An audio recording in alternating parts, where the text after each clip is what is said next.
Hi, this is Brian Kim. I'm going to share with you episode number 13 in the Surgical Instrument Review Series, and we're going to be highlighting the Diamatrix Angled Premium Paracentesis Diamond Blade. And you know, throughout my channel, I like to review new instruments and techniques and open my mind to other things that I've never seen before. And so part of that is getting out of your comfort zone and getting away from the things that you're used to just because you're used to it, and figuring out better ways to do things.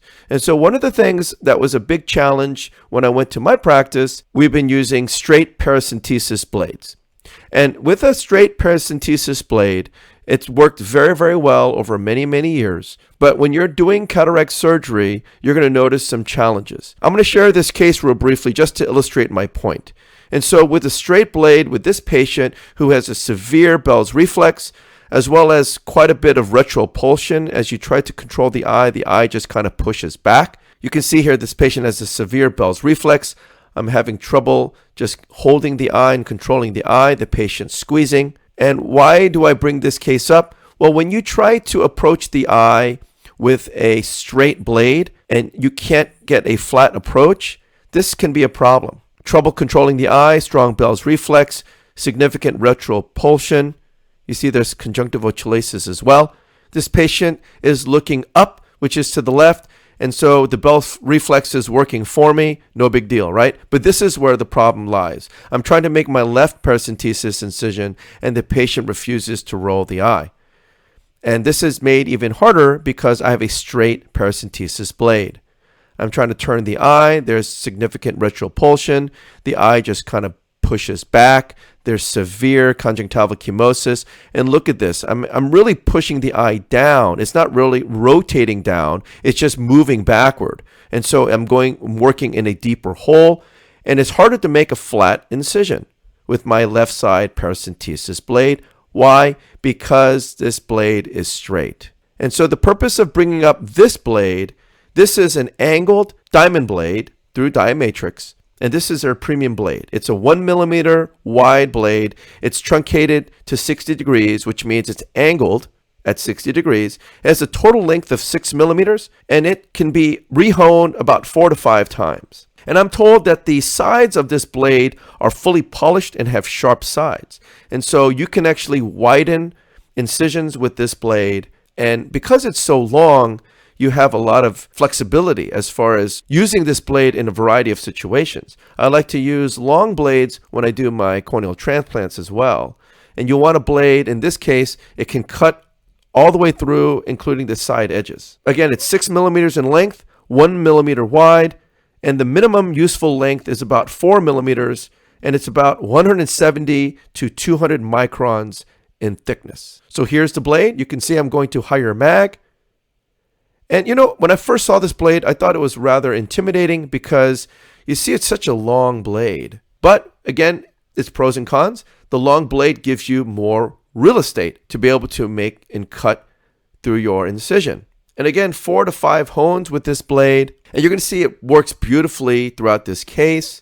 You see that it can retract into the barrel of the handle. And so it retracts just like you see here. You're able to advance it and lock it into place. So this is my first time using this blade. But again, going back to what I said, if you have a patient who does not cooperate and you're trying to approach the blade straight, you're having to flatten your hand all the way. And you're like basically on the patient's brow in that previous case that you saw. But look here, because the blade is angled 60 degrees, I don't have to turn the eye.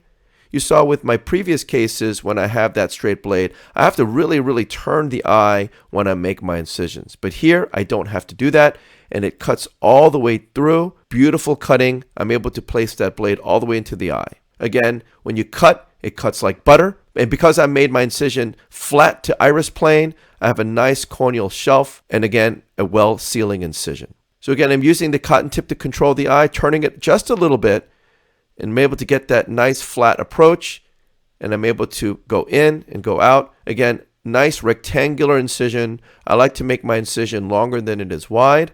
And by staying flat, again, I'm not really turning the eye a whole lot. Again, such a great advantage with this situation.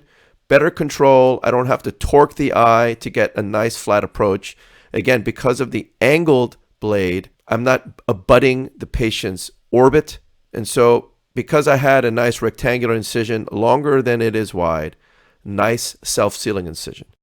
So again, this patient has a little bit of a Bell's reflex. This is the left eye. You see that? Left eye, but I'm able to hold the eye and secure it with my cotton tip. And because it's an angled blade, have a beautiful approach, nice and flat. And again, my incision is longer than it is wide, and therefore it's going to be a nice self-sealing incision. And same on the left side. Again, this is the left eye. Not so bad.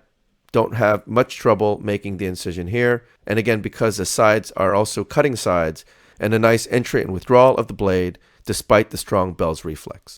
So again, this is the right eye. You can see this patient has a Bell's reflex as well. I'm using the cotton tip to stabilize the eye, and then I make my incision on the right side. Again, the Bell's reflex is working with me, so not such a big deal in this case on the right side, but it will be on the left side. So again, this patient has a Bell's reflex. The patient is having a hard time looking down. I'm using the cotton tip to control the eye. I'm having some trouble. If I had the straight diamond blade, I have to place that blade, the handle of the blade, flat on the patient's orbit. Not ideal. But in this case, because I have the angled handle, I'm able to hold the eye with the cotton tip, get a nice flat approach. I don't have to do a whole lot of gymnastics with this eye. I don't have to torque it and turn it so aggressively. Because of that 60-degree angle, I'm able to just hold it in the neutral position and get it nice and flat, and then create a nice self-sealing incision, again, longer than it is wide, all because I'm able to approach it flat to the iris plane. Again, this is another right eye. Again, making my incision on the right paracentesis, super easy, not a big deal. On this left side, the patient does have to look down, immobilize the eye with the cotton tip, and then I make my incision. Again, nice and flat approach because the handle is angled. And at the end of the case, again, a nice rectangular incision, longer than it is wide. And I'm only able to do that because of the angling of that blade. And as a result, a nice self-sealing paracentesis incisions. And so this is the angled premium paracentesis diamond blade from Diamatrix. Again, this is a 1 millimeter wide blade, 60 degrees in angle. Because it's so long, you can get 4 to 5 hones with it. It has sharp cutting edges, so it just glides in like butter. It goes in and out. It's so beautiful. And the angling is so important when you're dealing with cataract surgery. You need to have a nice flat approach when you're doing your paracentesis. And if you don't do that and you enter prematurely, these incisions tend to leak. They're more unstable when you're doing the cataract surgery. You get more fluid coming out, and you can get trampolining and problems in that regard.